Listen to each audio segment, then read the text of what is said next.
Hi, how you doing? I'm deep in the reads, and today I'm also deep under the sea with this book I'm about to review called Whalefall by Daniel Kraus. Whalefall is about a 17-year-old guy named Jay who gets swallowed by a sperm whale after scuba diving in Monterey Bay. You see, Jay was going scuba diving in order to recover the remains of his recently deceased father who committed suicide after being diagnosed with cancer. Jay has had a really turbulent relationship with his father. He left home a few years prior to this story, so now he's sort of coming back to confront his past, and by bringing his father's bones back, he's hoping to bring closure to himself and the rest of his family that he's kind of estranged from, until he gets swallowed by the whale. So from that point, the story becomes sort of this survival thriller where he's struggling to escape this whale's stomach before he either gets digested or runs out of oxygen. Now, if you've seen my top 6 horror stories video, you know that I tend to like stories like this that have a little bit more going for them than just, oh, don't let the scary thing kill you. You know, this one seems to have a little bit more going for it dramatically, and plus it takes place in the deep ocean, which I love, so I thought it would be right up my alley. So, did Whalefall fit the bill and actually tell a good story? No. At first, I was actually pretty optimistic. There's this very unique writing style that Kraus has. It's very staccato and rapid fire, which is a little bit hard to get used to, and sometimes it's a little pretentious and overblown, but at first I thought it worked pretty well. And speaking of rapid fire, the chapters are incredibly short in this book. They're like 1 to 3 pages, and they alternate between past and present. So you're constantly flip-flopping around. And at first, that worked really well because it showed you where Jay's head was at. It shows that he's constantly lingering on his traumatic past and he can't go more than a few minutes without getting sucked back into it. The problem is that this short chapter formula goes through the entire book, so even the action scenes are being broken up and interrupted by constant flashbacks, which doesn't give the reader much chance to take in what's going on to Jay. I think the story would have flowed much better if we were given more time to linger in the horror elements. It's too bad because I really do think that the horror aspects of this book are its biggest strength when Kraus is trying to be horrific. You know, the scene where Jay gets swallowed by the whale is awesome. When it's coming out of the murk at him, you get this sense of the scale and the power of this creature, and then he gets swallowed by the whale and it's claustrophobic and it's grotesque and truly scary. You're like, oh my god, where is he gonna go with this? The problem is that Kraus just completely fails at keeping this tension and this interest going. Even the characters seem to get less interesting once they're in the whale. The book just devolves into this very unearned therapy session where Jay is inside of a whale, but he's also really concerned about that thing that his father said to him a few years, and it doesn't feel like the kind of thinking that he would be going through in the moment with this situation. And not only that, but the book treats you like you're stupid by overselling you on the theme and just spelling out every little metaphor. Everything has to mean something, and he's got to tell you exactly the intention. There's no room left to doubt. Nothing is ambiguous, and like every little shred of dialogue from Jay's past comes back up in the corniest ways. It's like a high schooler who's trying to write poetry. Like, I can't emphasize how cheesy this book gets as it goes. One of the major selling points when this book came out was that it was very scientifically accurate and technical. I think they were trying to capitalize on the craze for The Martian by Andy Weir, and sure, it throws in a lot of fun facts about like marine life and other things, but outside of that, it basically just turns into absolute Looney Tunes logic. From the time that Jay plays the sperm whale like a fucking bagpipe, to the absolutely ridiculous ending that was like something out of a Ren and Stimpy episode.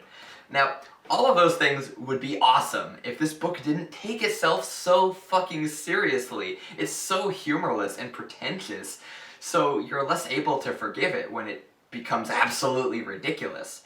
Even a lot of the fun facts that you learn have like these silly backstories attached to them about where Jay learned them from, and they're so contrived to the situation. Obviously, it's not unusual for stories to set something up earlier on only to pay it off in an unexpected way later.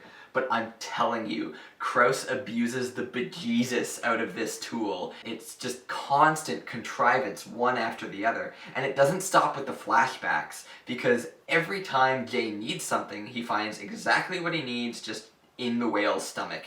And I'm sure that was some kind of commentary on how a lot of our trash ends up affecting marine life, but it happens multiple times, and it's in like factory wrapping, like it's right off the shelf. It's just so ridiculous that it rips you out of the situation and you just don't take anything seriously anymore. I was half expecting Jay to just find some unused oxygen tanks or maybe a Big Mac to keep him going. Then there are the book's pitiful attempts to be deep. I was hoping this aspect of Whalefall would be one of its strengths, but it turned out to be its biggest weakness by far. So obviously the story deals a lot with abuse, which, if done right, can be a great source of character drama and storytelling, and it can give the book an important message if it's done right, but obviously it's a complicated subject. At first I thought Kraus would actually have some interesting insights into the relationship between Jay and his father. But yet again, I was disappointed. Jay is shown to be the black sheep of the family, while his sisters are the golden children. Narcissistic, abusive parents will often single out a black sheep to take the brunt of the abuse, while using a combination of gaslighting and favoritism to turn the rest of the family into enablers. And that's exactly what you see here. So I'm like, okay, it's good to show this. But like I've said, Kraus never leaves the intent of his story ambiguous, so it becomes quickly clear to you that he's unironically taking the side of the mother and the sisters, while at the same time using abuser rhetoric to do so. It's insane. Like, hey, don't sons have responsibilities to their fathers too? And hey, you're alive, aren't you? So I guess your father taught you a lot of important things while he was abusing you.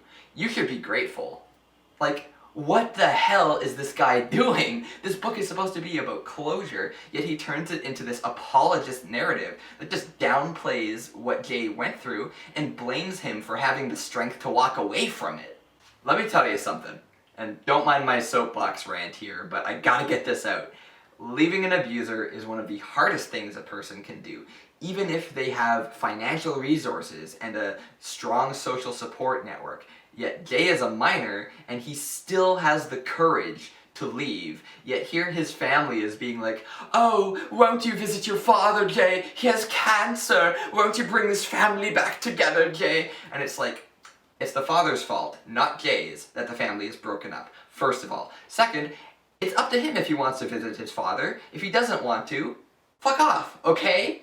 Like, I can't believe that Kraus misunderstands his own subject so drastically. It's embarrassing and it's just angering. This book should have been about Jay learning to let go of his guilt, realizing that his sense of loss was attached to a father that he never had, rather than the father that he was fucking stuck with. He shouldn't let others force him to carry a cross for simply standing up for himself.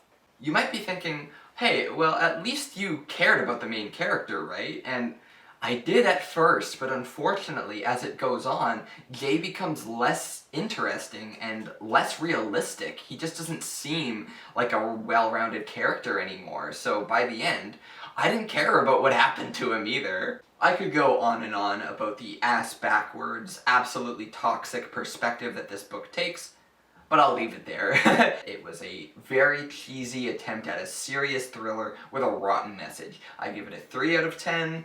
It's alright in the beginning, the whale eating scene is really cool, but after that, you know, maybe you'll get a few unintentional laughs towards how silly it gets at the end, but aside from that, it's really not worth writing home about.